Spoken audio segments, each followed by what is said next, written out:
Hey guys, welcome back to another video. And for today's video, basically I wanted to talk about something that I've been kind of just waiting about 2 weeks to really kind of get a general idea of how I'm going to say it and discuss it with all of you guys. So hear me out all the way through before you guys jump to conclusions of where I'm going with this, because that's one of the worst things is where people kind of like hear like the first like maybe 2 or 3 minutes and then automatically assume where this is going to go, and then they just have a certain mind about it. I really want you guys to kind of like listen to this all the way through to kind of understand where I'm coming from. And what I'm referring to in today's topic discussion basically has to do with the Pixel 4 and the iPhone 11, and obviously the camera sensor or the camera modules on the back of these two things, and like what's actually happening with mobile tech discussions. Because I read a lot, I follow a lot, I go along. I'm like the silent guy in the background that just kind of like sees everyone's point of view and just kind of gets an understanding of where everyone's mindset is. But this one's a little bit different. As I'm seeing certain people, I'm not going to name them out, but there's certain people that would go and say like the iPhone 11 is gorgeous, it's beautiful, this phone's going to rock when it hits the market. And then they look at the Pixel 4 and they're like, oh yeah, it's trash. The camera module on the back of it makes it look ugly, it's goofy as hell, and blah, blah, blah. And so I think to myself, like, why would it be okay for Apple to do something like that, and you call it beautiful and gorgeous and well designed, and then go to the Pixel 4 that has the exact same camera module style and say it's trash because of that? That's a little hypocritical. Now, it's okay if a person looks at both phones and says it's trash, or to look at both phones and they say that it looks gorgeous based only on the camera module that's on the back of these things, that big squarish indicator to let you know that's where the camera sensors are. Because today, everyone is pretty much judgmental of the phones that you have.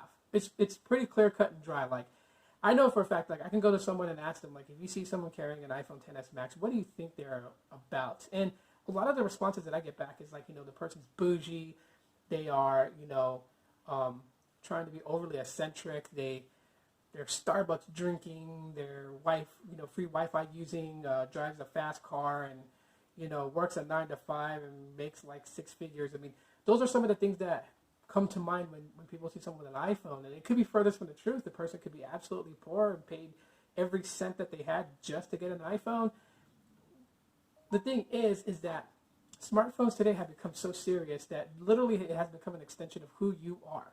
And in a way, you can kind of tell how a person is just based on the phone that they buy and like, the type of case that they put on it. You could really tell. It reflects us. Like the LG Aka, I don't know if you guys remember that phone that came out in Korea, where each one basically had like a character attached to it, and it pretty much was like a representation of you. And so, yeah, smartphones have come to that point today. I've learned to accept that.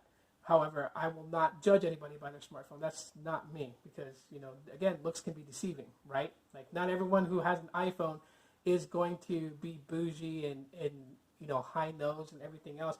There are people who own iPhones that are very humble and very polite and nice people. So you can't, in my book, you can't really judge somebody by a smartphone.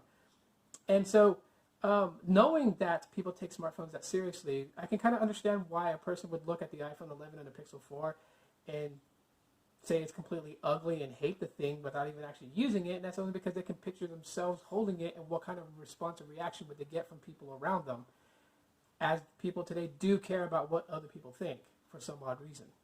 There are people who would hold it and think that it would look super cool. It would be a neck breaker, and people would turn and look and be like, what kind of phone is that? So they want to have like the latest phone out there so they can feel like they got a brand new fresh set of clothes or a brand new fresh set of shoes. Again, about looks. So I can understand. But to say one is good looking because of that camera module and then go to the opposing team and say that one looks trash, that's hypocritical, and you're definitely showing that to the rest of the community who's reading and watching. I think it's just crazy.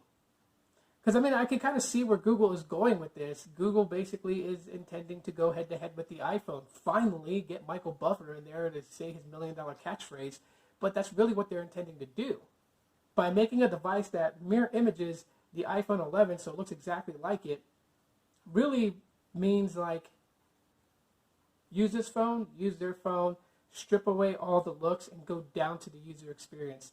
And that's where they're challenging Apple.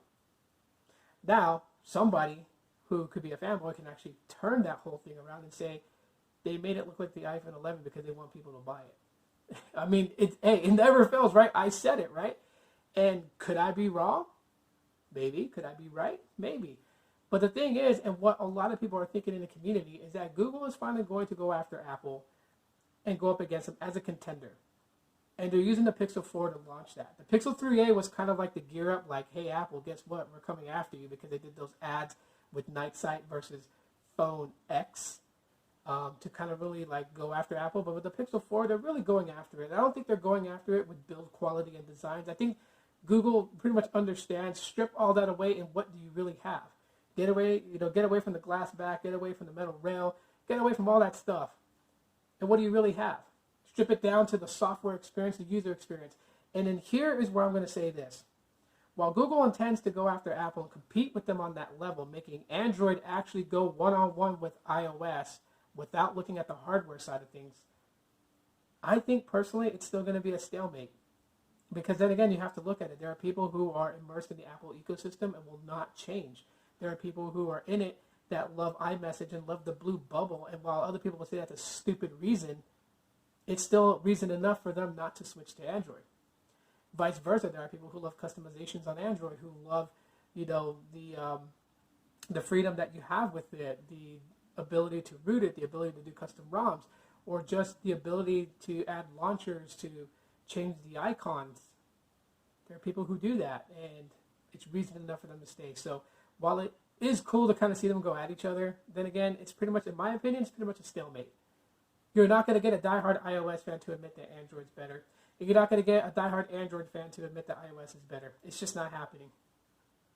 Competition is key because we win when we get more features and stuff added into the operating system. But other than that, the only winners in this book is the consumers. So that's it for my little rant right now. Let me know what you guys think in the comment section of the video. Drop a like if you watched it all the way through, and hashtag muskrat to let me know that you heard everything that I said in this video. If you just subscribed to my channel, thanks so much for doing so. Really appreciate that. And shout out to B Tech Review for the idea. Yeah, I thought it was a pretty cool idea, so I decided to do it myself. All right, that's it for now, guys. Thanks for watching, and as always, aloha.